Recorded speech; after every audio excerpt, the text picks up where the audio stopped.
সবসময় একই রকমের খাবার খেতে না ভালো লাগলে যদি রাতের ভাত বা দুপুরের ভাত একটুও বেড়ে যায়, এইভাবে চটপটা মশলাদার এই জলখাবারটা একবার তৈরি করে দেখতে পারেন।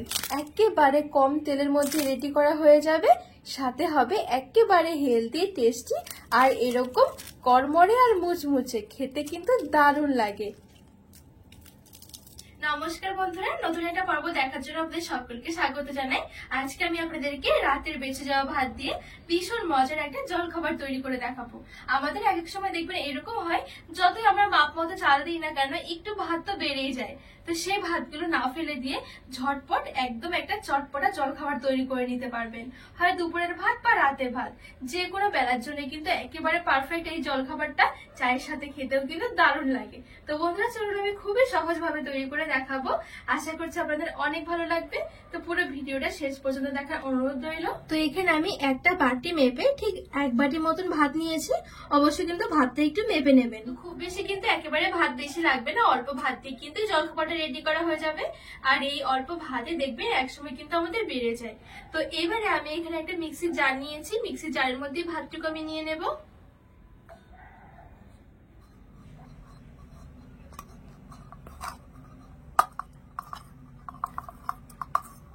এবারে এই জলখাবারটা খুব সুন্দর একটা মুচমুচে আর মুড়মুড়ে ভাবের জন্য আমি এখানে নিয়েছি সুজি।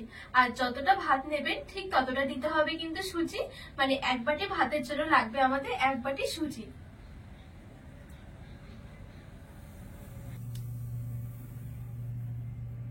আর এখানে আমি নিয়েছি 2 টেবিল চামচ টক দই, আর দিয়ে দিচ্ছি এক বাটি জল। এবারে ঢাকনাটা লাগিয়ে খুব সুন্দর করে আমি একটা পেস্ট তৈরি করে নেব। তো এই পেস্টটা তৈরি করতে আমার একটু জলটা কম মনে হচ্ছিল, তো আমি আরো হাফ বাটি মতন জল দিয়ে খুব সুন্দর করে দেখুন মিহি করে একটা পেস্ট তৈরি করে নিয়েছি। এবারে ভাত আর এই সুজির গুঁড়োটা আমি একটা বাটির মধ্যে ঢেলে নেব। এবারে আমি এখানে নিয়েছি স্বাদ মতো লবণ আর একটু চিনি, একটু মিষ্টি হলে বেশ একটু ভালোই লাগবে খেতে। দিয়ে দিচ্ছি কাঁচা লঙ্কা আর আদা কুচি, আর নিয়েছি এখানে কারি পাতা কুচি বেশ কিছুটা, যদি কারি পাতা না থাকে ধনে পাতাও দেওয়া যাবে। আর দিয়ে দিচ্ছি 1 টেবিল চামচ গোটা জিরে, খুব ভালো করে মিশিয়ে নেব। আর এখানে দেখুন এই গোলাটা কিন্তু অনেকটাই ঘন লাগছে, এই দেখুন। তো এখানে কিন্তু গোলাটা একটু পাতলা করতে হবে। ওই বাটি মেপে আমি আরো এক বাটি জল দিয়ে দিচ্ছি, ভালো করে মিশিয়ে নেব। তো এই দেখুন এখানে খুব সুন্দরভাবে কিন্তু আমার গোলাটা রেডি করা হয়ে গেছে। এখানে কিন্তু এই গোলাটা না হবে পাতলা না হবে ঘন। তো এখানে টোটাল কিন্তু আমার জল লেগেছে 2.5 বাটির মতন, এক বাটি সুজি আর এক বাটি ভাতের জন্য।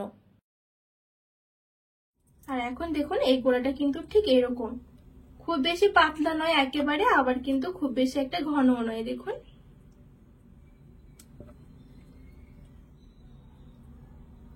এবারে গ্যাস জ্বালিয়ে আমি এখানে একটা তাওয়া গরম করতে বসিয়ে রাখবো মিডিয়াম আছে। তাওয়াটাকে কিন্তু খুব ভালো করে একটু গরম করে নিতে হবে। আর এই জলখাবারগুলো তৈরি করতে কিন্তু খুব বেশি একেবারে তেলের দরকারই হবে না, অল্প তেলের মধ্যে কিন্তু ঝটপট রেডি করা হয়ে যাবে। তো এখানে আমি তাওয়াটাকে খুব ভালো করে গরম করে নিয়েছি। এবার আমি সামান্য খানিক একটু তেল ব্রাশ করে নিচ্ছি।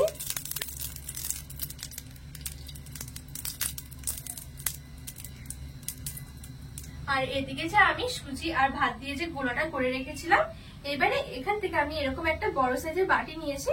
বাটির মধ্যে এভাবে করে নেড়েছিলাম আমি এক বাটির মতো নিয়ে নেব। আর এভাবে করে কিন্তু বাটির মধ্যে নিলে কিন্তু অনেক সুবিধা হয়ে যায়। অবশ্যই কিন্তু প্রথমে একটু নাড়িয়ে নিতে হবে। তো এখানে আমি কিছুটা নিয়ে নিয়েছি, এবার তাওয়ার মধ্যে দিয়ে দেবো অল্প অল্প করে।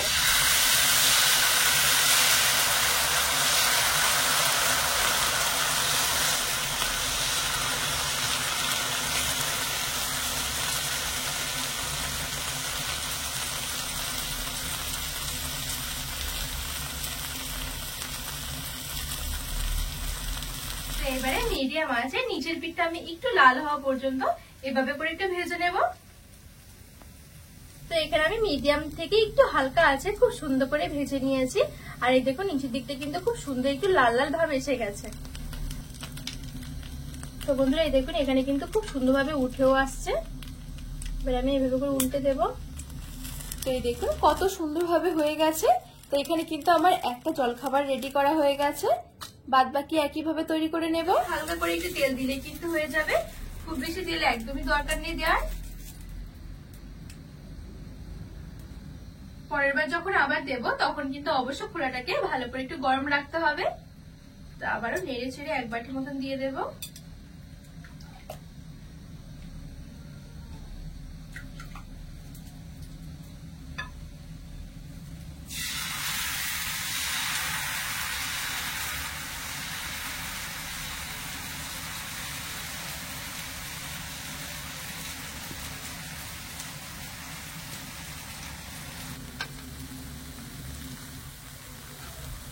আবারও নিচের দিকটা মিডিয়াম আছে একটুখানি ভেজে নেব।